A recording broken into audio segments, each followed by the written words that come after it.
I call it the ultimate in recycling. Old paint chips have found a new purpose in the hands of Randy Powers. But it's like molding. I can do this. It's like, look at it like it's molding things. I can mold it to whatever shape I want it. Actually, I can heat it up, and it'll pretty well go to whatever shape you want it to. And I use the scrap pieces to make beads out of it. I go around on trash days and I pick up. You'd be amazed at the antique tables people will throw away because the top is messed up. But I take it all apart, put it back together, refinish it, and put my paint on the top. Powers has transformed a once rough concrete bridge into smooth pieces of iconic art. I try to personalize it, and I try to put a story on the back. Slabs of old paint, pictures, and hunks of concrete are all that remain of the Graffiti Bridge. The structure, built in 1937, once carried rail cars over the intersection of Western and Northwest 59th. When the screech of the metal rails and wheels were silenced, the sounds of innocent mischief filled the air.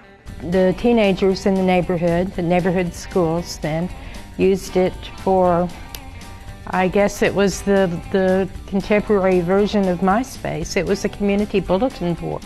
The Oklahomans and DeFrange witnessed the bridge's transformation. You would go down the street in the morning to work, and there would be a new message that you would see, or on your way to school you would see a new message, and you knew that some adventure had happened there during the night because somebody had to hang from their feet over Western and paint the bridge. It was a playground of sorts for students of Bishop McGuinness, Cassidy, Heritage Hall, John Marshall, and other metro schools. Every week it would be repainted because you'd think that you'd get ahead of one school and they'd go in and paint their colors over it and everything. So it was a source of not only a place for these kids to meet and have fun, but also a part of their heritage. A lot of these kids, their parents had painted that bridge too. Messages of peace, birthday wishes, and love notes coated the trellises. Those who participated or witnessed the evolution said it was a more innocent time. There was nothing very profane or no really bad language or no indictments of anybody. I remember getting holiday cards from people where they took a picture of the family sitting up on the bridge. Eventually, city expansion posed a threat to the Graffiti Bridge. And the goal was to connect Classen Boulevard to Western. And it made a lot of sense to do it, except the location that was picked was right where the Graffiti Bridge was. Yeah. And to me, the Graffiti Bridge was something that was of great historic nature in our community.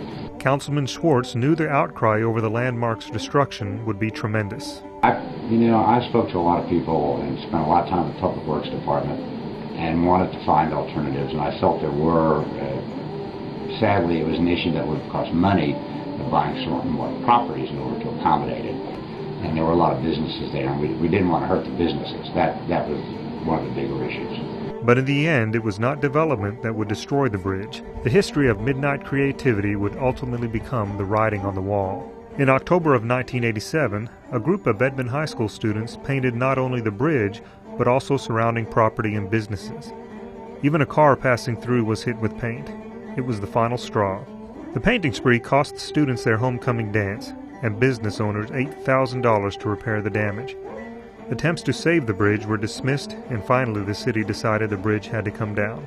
The station I worked for, we had a lot of teenage listeners. A lot of those kids that were up there painting the bridge, risking their lives on a Friday night, they were the ones that listened to us. And so when word came down that they were thinking about demolishing the bridge, the kids freaked out. They felt like they were being violated because they felt a sense of possession over the bridge. They were decorating it. They were sort of like, in a weird way, the keeper of the bridge, if you know what I mean. And they also felt like maybe their freedom of expression was being squelched because they were taking out their billboard, so to speak. When my daughter was in high school, I used to have an architectural coatings company, and I hate to admit it, but I manufactured paint for her and her friends to go paint the bridge. Local businessman Dick Hunt had designs on the bridge and set out to save the structure from the wrecking ball. In the 1980s, sort of got an idea. Maybe I could put rail cars on the top of it and make a bar out of it or something, and that's how the process started.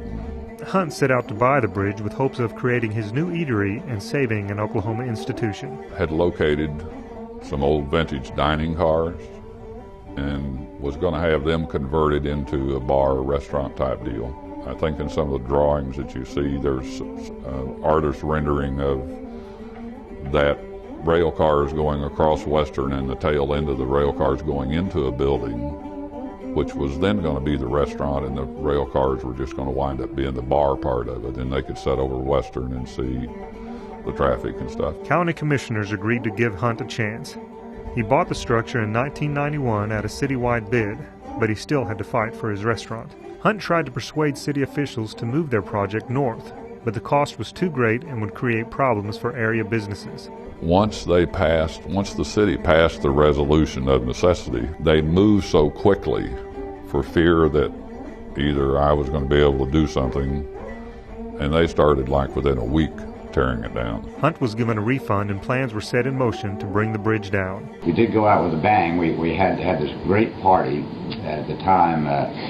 Mark Shannon, who was with KRXO at the time, we sponsored that in the city, and a couple others. We sponsored a farewell party to the Graffiti Bridge the night before it was going to be demolished. The final blow came on June 29, 1991.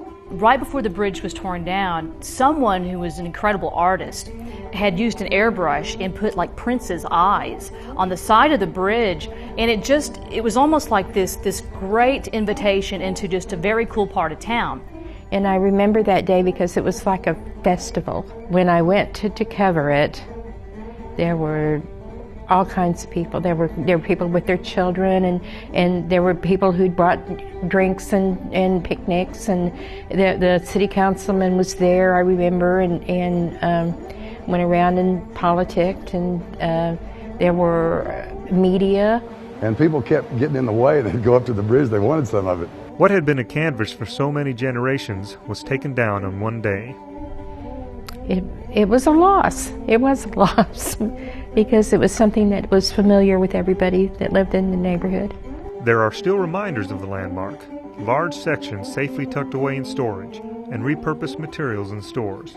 We have lots of people who say, oh, I painted the bridge in 1968, and I remember that night. It was, we almost dropped the guy we were holding. Remnants of the past can be found in Route 66, a specialty store catering to local art industry and the handmade. We've sold this Graffiti Bridge jewelry to people from Italy, Germany, Finland, Sweden. We always tell people that the jewelry is made from the hands of our citizens through 4 decades of painting the bridge.